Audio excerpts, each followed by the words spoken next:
Welcome back everyone. So I made a video a while ago, not even like a month ago, on how to connect a pair of AirPods to your PS4, and I kind of brushed over the ways you can do it and it didn't go too much into detail, so I'll go ahead and show you exactly how to do it in this video in detail, completely step by step. Now I will tell you, you will need either an Android device or an iPhone because you will basically be streaming the service from your PS4 to the iPhone or Android, but you can still play the games and everything straight to your PS4, so it's just kind of like a middleman, if you know what I mean. So the very first thing you want to do is go either on your iPhone or your Android device, and all you want to do is look up this specific app.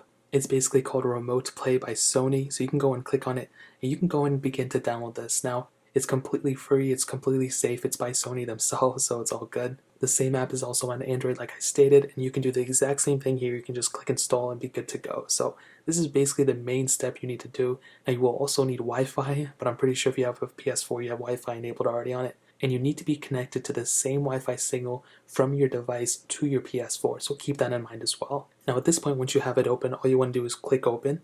You'll come to a page like this. You can click OK, whatever.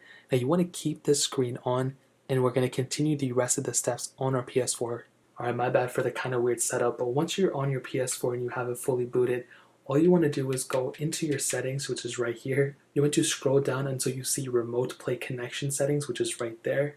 And then you'll see a little icon that says Enable Remote Play. Now you want to make sure this is enabled. Now you might see a bunch of other things here.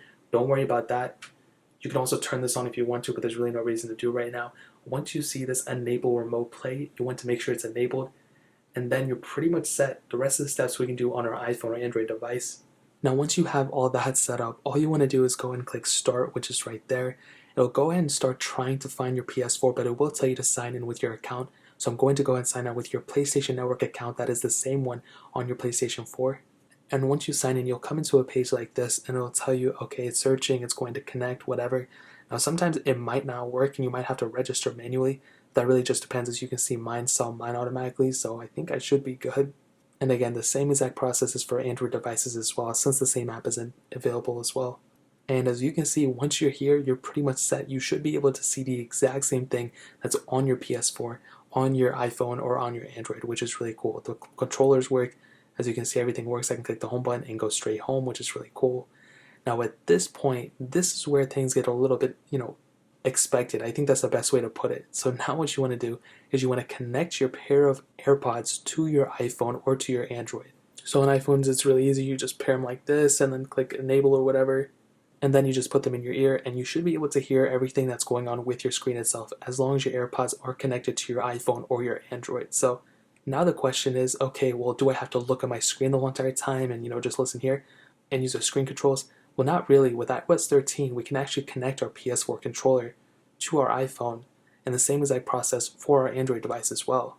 And at this point, all you would have to do is connect your PS4 controller to your iPhone, and I have a link in exactly how to do that, which I'll link down in the description below, so you can go and watch that tutorial so I don't spend 50 minutes talking about it here. But that is really pretty much the process. I'm still able to hear everything that's going on with my iPhone 11. I'm able to connect a PS4 controller or even an Xbox One controller to my iPhone and control the PS4 that way, which is really cool. But ultimately, that's really pretty much it. If you guys have any other questions or anything, let me know in the comment section below. Hit the like button, that would mean so much, but definitely hit that subscribe button. Every single subscriber that we get really does count, so it means so much if you guys could hit that. Also check out the other links down in the description as well. My Twitter, my Instagram, my second channel, all those links are linked down below. I'd really appreciate if you guys could check it out. More importantly than everything else, I love every single one of you guys. Hopefully I'll catch you guys in the next video. Peace out till then.